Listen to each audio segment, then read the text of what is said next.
வணக்கம். வணக்கங்க. இன்னும் கொஞ்சம் ஏத்து கேளு. ஆசையா ஒண்ணு கேக்குறாரு. அவருக்கு அவரோட தம்பி போஸ் 2 பேரும் அவங்க உயிரை பணை. Thank you ma'am. என்னக்கா? என் வயித்துல கை வைங்களேன். ஏய் தனம் ஸ்டாப்.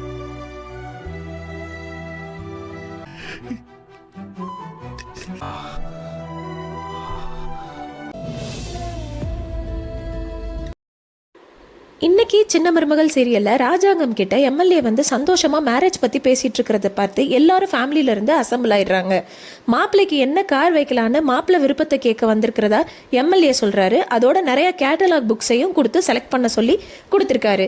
எல்லாரும் 20 லட்சம் 30 லட்சம் காரை செலக்ட் பண்ண சொல்லி சொல்றாங்க. அதெல்லாம் எதுவுமே மதிக்காம மாப்பிள்ளையோட அம்மாவும் அவங்க அக்காவும் ஏற்றி விடுறத கேட்டு போஸ் 52 லட்சத்துக்கு கார் கேட்குறாரு. அதை பார்த்து யாருக்குமே விருப்பம் இல்லைனாலும் எல்லாரும் வேற வழி இல்லாமல் அமைதியாக இருந்துடுறாங்க. அடுத்து நெக்ஸ்ட் சீனில் என்ன ஆகுதுன்னா, தமிழ் அவங்க காலேஜுக்கு போயிருக்காங்க. அங்கே வந்து அவங்கள மீட் பண்ண நிறைய ப்ரொஃபஸர்ஸு காலேஜில் எல்லாருக்கும் முன்னாடி ஸ்டூடெண்ட்ஸ்க்கு முன்னாடி நீங்கள் தான் யூனிவர்சிட்டியிலே ஃபஸ்ட் ரேங்க் வாங்கியிருக்கீங்க, ஸோ உங்களுக்காக பாராட்டு விழா ஒன்று வைக்க போகிறோம், அதுக்கு ராஜாங்கம் ஐயா தான் அவங்க 2 பையங்களோட வந்து அந்த ஃபங்க்ஷனில் உங்களை சிறப்பிக்க போகிறதா சொல்கிறாங்க.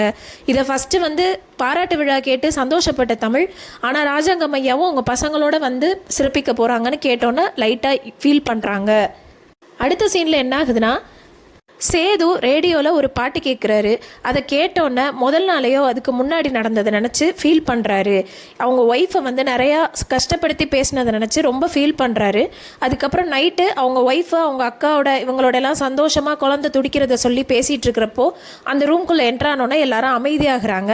அதுக்கப்புறம் சேது வந்து எல்லாரும் தூங்கிட்டு தான் நினச்சி ஒய்ஃபோட வயிற்றில் தடவி அவங்களோட எமோஷன்ஸை ஃபீல் பண்ணி அவங்க குழந்தைய ஃபீல் பண்ணி எமோஷ்னலாக ஃபீல் பண்ணி தொட்டு பார்க்குறாரு, அழுகிறாரு.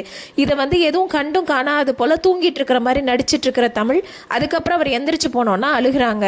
இந்த சீன்ஸ் எல்லாம் நினச்சி பார்த்து அந்த ரேடியோவில் கேட்டுட்டு இருக்கிற பாட்டை நினச்சி அவர் ரொம்ப ஃபீல் பண்ணி அழுகிறாரு. இதோட இந்த எபிசோட முடிச்சிருக்காங்க.